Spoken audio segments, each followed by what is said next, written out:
You're staring at your burn down. Everything looks great. You're like burning down to zero. Dev team's doing a victory lap. Everything's awesome. But the CEO walks in and says, when are you going to deliver something that helps me make money? That's a problem.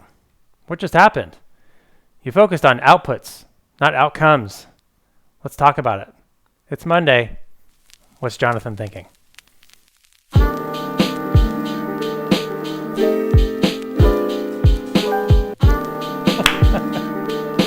It's COVID. We've all been working from home for I don't even remember when I wasn't working from home. But hey, I'm not letting that stop me because I got stuff to do. I got really cool videos to make. I've got great content to make for you guys, and check it out. I've upgraded my studio. Got new lights. Got a new camera. I've got color grading. You know you like it.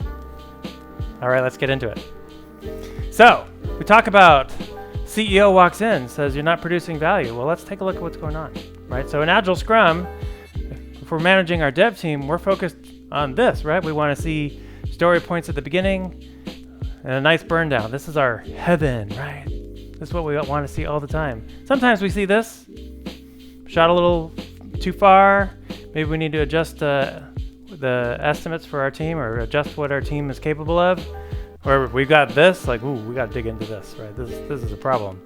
But if all we're doing is trying to burn down story points, and we don't have a definition of value, then we might get a situation like this: a beautiful burn down, no value, nothing. So what we want to do is make sure that our sprints have definable value, that we're doing something.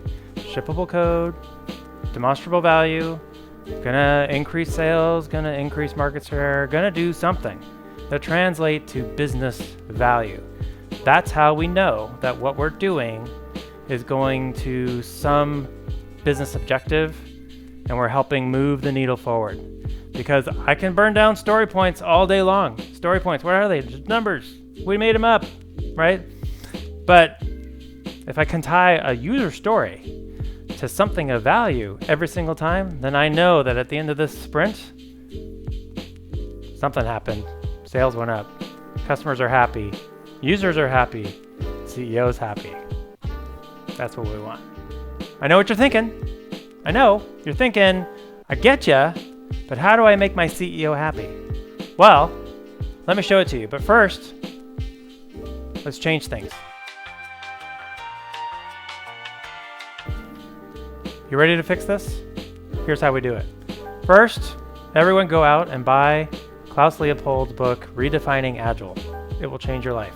And I'm about to summarize it in a couple of minutes. It really changed my whole mindset on how we operate, how we structure, and how we realign towards business agility, which is when we actually start getting some good stuff done. Klaus talks about three flight levels. I'm going to reverse them in the order that they came in the book: strategy, coordination, and operational level.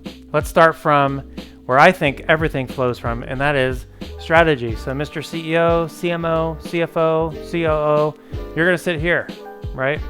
And we're going to go into a room. We're going to create a strategic roadmap. We're going to lay out everything that needs to happen in the business and what value it's going to attain.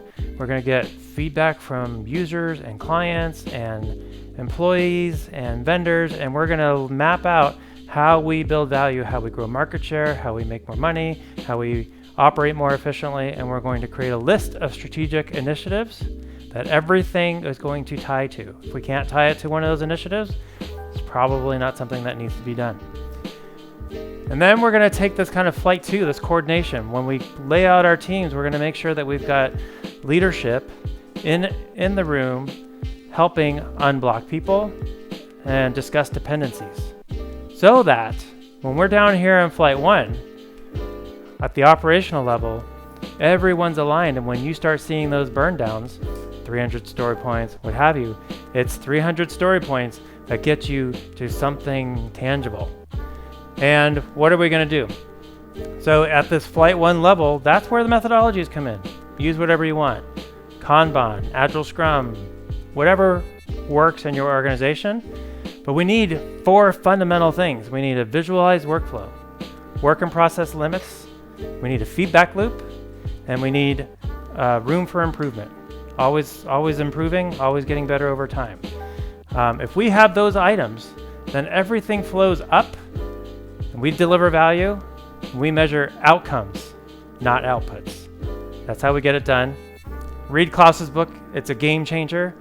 I've so enjoyed putting this episode together this week, and I look forward to seeing you next week on It's Monday. What's Jonathan thinking?